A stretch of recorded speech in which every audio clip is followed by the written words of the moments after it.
on Friday, I canceled my subscription to the Washington Post. The big mistake that John D. Rockefeller made back in the day, now we're talking the late 1800s, the big mistake that he made that Jeff Bezos and Elon Musk appear committed to not repeating was his failure to buy a media outlet like a newspaper. Had John D. done that, American history might be very different. See, by 1880, Rockefeller owned basically 90% of the entire oil industry in the United States. He owned 4,000 pipelines, 4,000 miles of pipelines. He had over 100,000 employees. He was absolutely ruthless. He destroyed any kind of labor movement within his companies. He ruthlessly drove up prices, destroyed his competitors, threw workers out of a job. Public outrage was huge. I mean, just absolutely huge. In 1887, the President of the United States, Grover Cleveland, came out and said in his State of the Union address, quote, "As we view the achievements of aggregated capital, we discovered the existence of trusts, combinations, and monopolies, while the citizen is struggling far in the rear or is trampled to death beneath an iron heel. Corporations, which should be the carefully restrained creatures of the law and the servants of the people, are fast becoming the people's masters." That same year, Ohio sued John Rockefeller, saying that he was operating Standard Oil of Ohio in ways that were destructive to both the state and its residents.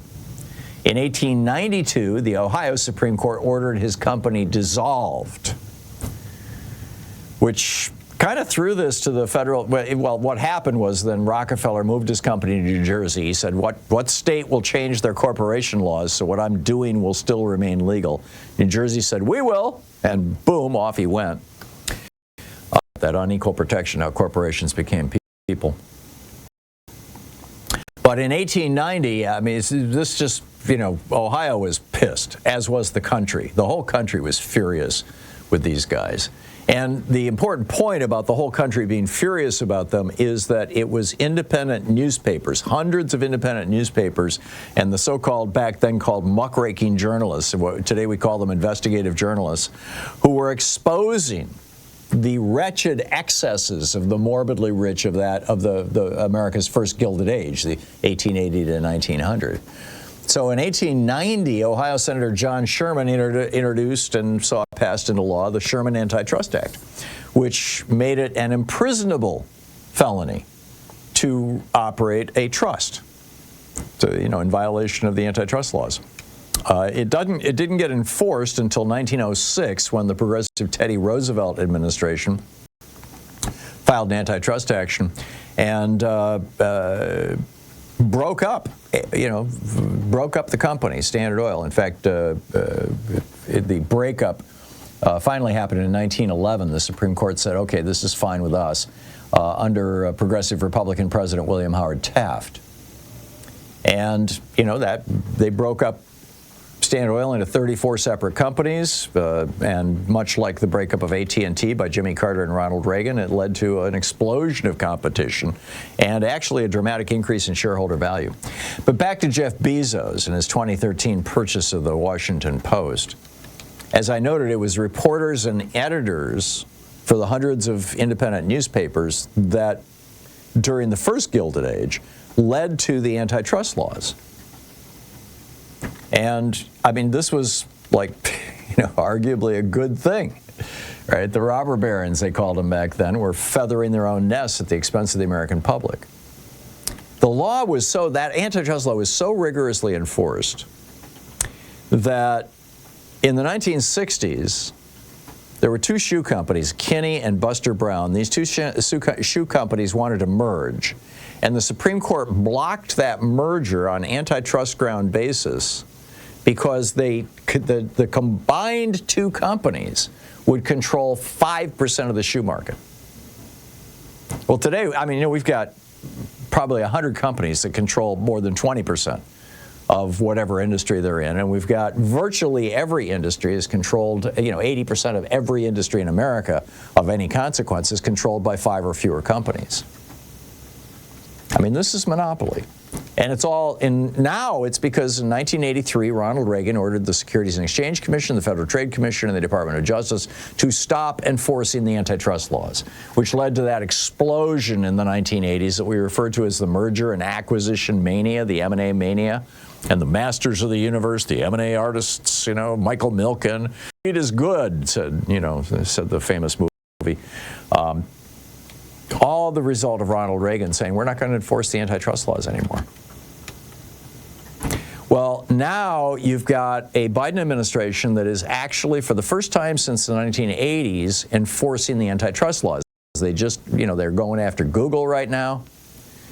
They're going after Amazon. And Jeff Bezos, of course, wants more contracts, more government contracts for his Blue Origin spaceship company. But, the federal government, the Biden administration, have actually filed a lawsuit against Amazon for monopolistic behavior. So, Jeff Bezos is unhappy. He wants Donald Trump instead. And then you got Elon Musk, another billionaire oligarch who's apparently taking orders from Vladimir Putin. He's fighting numerous government efforts to regulate his companies. And his companies, by the way, Elon Musk is as rich as he is because Barack Obama bailed out Tesla with a $465 million loan, and NASA is now pouring hundreds of millions of dollars a year into SpaceX. But Tesla is taking a law, Supreme Court, saying that the right to unionize is unconstitutional, the Wagner Act, the NLRB, in fact. The SEC is investigating Musk's acquisition of Twitter, along with 2 Russian oligarchs and the Saudis. The FCC recently turned down SpaceX's request for Starlink to get $800 million in rural broadband funds. The EEOC, the Equal Employment Opportunity Commission, is suing Tesla over alleged racial harassment. The FAA is in conflict with SpaceX over launch licensing and environmental reviews. The EPA has fined SpaceX for water-related violations. You're starting to get why Jeff Bezos and Elon Musk would be supporting Donald Trump, because Donald Trump has just said, hey, support me and I'll do whatever you want. Screw the people. To hell with the American people. Well, I'm here for the billionaires, says Donald Trump. We took on the super rich, the morbidly rich, with success in the 1880s, 1890s, and early 1900s. And now we're in America's second Gilded Age, and today's billionaires are richer than Rockefeller's wildest dreams, and we find ourselves at a similar crossroads. Is it okay, for example, for billionaires to own media properties they can then use to manipulate politics and government agencies to amplify their business interests? Or that 5 corrupt Republicans on the Supreme Court have ruled that our morbidly rich plutocrats can own judges and politicians? At some point, America is going to have to confront its oligarch problem. And the sooner the later, frankly, if we don't want darkness to entirely subsume our democracy.